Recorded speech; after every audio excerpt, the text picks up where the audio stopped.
और बहुत सुखद संयोग आज है। स्वामी श्री राम भद्राचार्य जी महाराज ने जो अष्टोत्तर सहस्त्र 1008 कुंडीय श्री हनुमान महायज्ञ किया है, वहां पर हमें लखनऊ के प्रसिद्ध पल्मोनरी विभाग के रेस्पिरेटरी विभाग के विभागाध्यक्ष श्री सूर्यकांत जी मिल गए हैं, जिनको आप अक्सर सुनते रहते हैं। सूर्यकांत जी, बहुत अच्छा संयोग है कि आप यहाँ अयोध्या की पुण्य धरती पर मिल गए जी। अच्छा, अयोध्या से आपका कितना पुराना नाता रहा है? बहुत, आपने मेरे ख्याल से लाख टके का सवाल पूछ दिया है।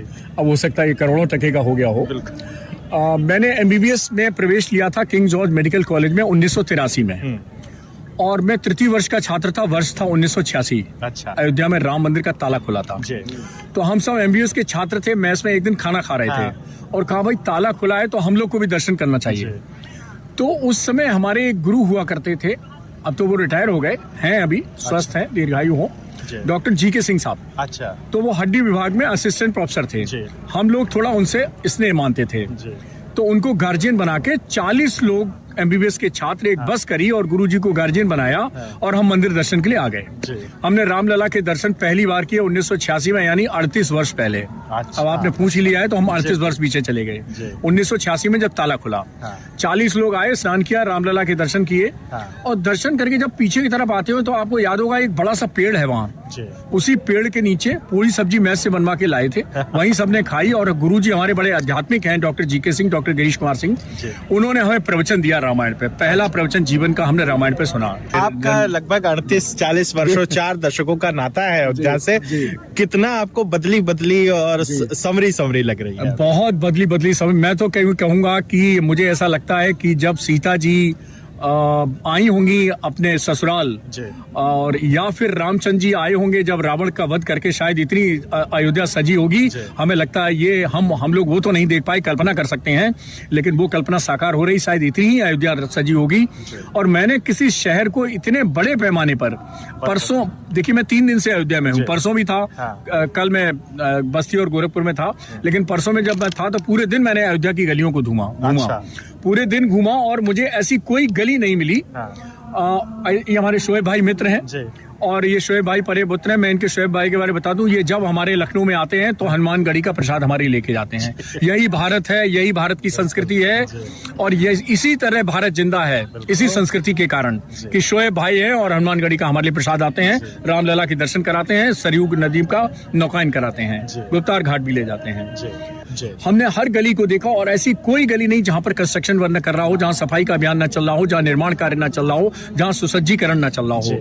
तो 40 साल में हम कह सकते हैं कि 40,000 गुना कम से कम अयोध्या बदल गई, एकदम ट्रांसफॉर्म हो गई। अच्छा डॉक्टर साहब, आपका इतना लगाव है इस पुण्य धरा से, भगवान राम की नगरी से, कोई एक ऐसा स्थान बताइए जो आपके दिल के बहुत करीब हो। जी, वो स्थान है हमारा गुप्तार घाट। अच्छा। देखिए ऐसा है, अभी तो रामलला को हम लोगों ने वैसी स्थिति में देखा, कभी टेंट में देखा, कभी उसमें देखा। तो जो राम का एक तरह से उनका आध्यात्मिक महत्व है, उस स्थान अनुरूप नहीं देखा आपने। जो स्वामी विक्रमादित्य राजा ने 1000 साल पहले जो मंदिर बनवाया होगा, मेरे ख्याल से अब वैसा ही एक दूसरे विक्रमादित्य नरेंद्र मोदी जी बनवा रहे हैं, तो वैसा तो हमने नहीं देखा। लेकिन गुप्तार घाट पे जब हम जाते हैं तो 2 कारणों से बड़ा महत्व है।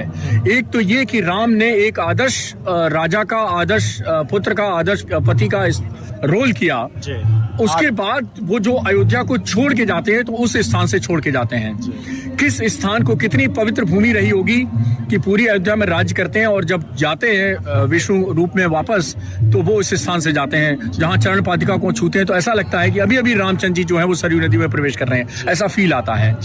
डॉक्टर साहब, एक चीज मुझे लगता है कि मेडिकल एस्पेक्ट से पूछ लेनी चाहिए, क्योंकि बहुत सारे श्रद्धालु आएंगे और जाड़े का मौसम है और बहुत कड़कड़ाती हुई ठंडक है, क्या सावधानी रखें?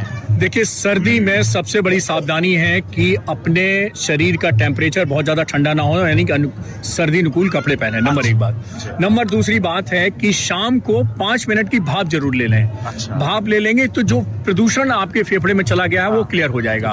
जैसे घर गंदा होता है तो आप झाड़ू पोंछा लगा लेते हैं, तो भाप ले लेंगे तो ऐसा हो जाए। तीसरा, प्राणायाम आप जरूर करते रहें, योग जरूर करते रहें, सर्दी में एक्टिविटी नहीं होती है। और सबसे बड़ी बात, मॉर्निंग वॉक ना करें। फिर सुनिए, मॉर्निंग वॉक ना करें, सबसे ज्यादा ज्यादा नुकसान है कि मॉर्निंग वॉक के लिए निकलेंगे तो इसमें सांस की नलियां सिकुड़ी हुई हैं, खून की नलियां सिकुड़ी हुई हैं, तो हार्ट अटैक होने का खतरा है, स्ट्रोक होने का खतरा है, लंग अटैक होने का खतरा है। तो कृपया सर्दी से एक्सपोजर से बचें, मॉर्निंग वॉक ना करें। सबसे बड़ा जो और गर्म पेय पदार्थ है, चाय है, कॉफी है, सूप है, ये सब पीते रहें। और सबसे बढ़िया जो भोजन इस समय मैं फिर कहूंगा वो है खिचड़ी और गुड़ और ये जो होती है आपकी रेवड़ी, जो ये तिल की बनी हुई चीजें, ये सब सेवन करते रहें। और एक्सरसाइज वगैरह नहीं हो पाती है तो योग और प्राणायाम साथ में करते रहें। डॉक्टर साहब, आपने आकाशवाणी से बात की और एक बार पूरी दुनिया आपको फिर से सुनेगी, पर इस बार जो विषय रहा वो आध्यात्मिक था, उसका कलेवर आध्यात्मिक था। बहुत बहुत धन्यवाद।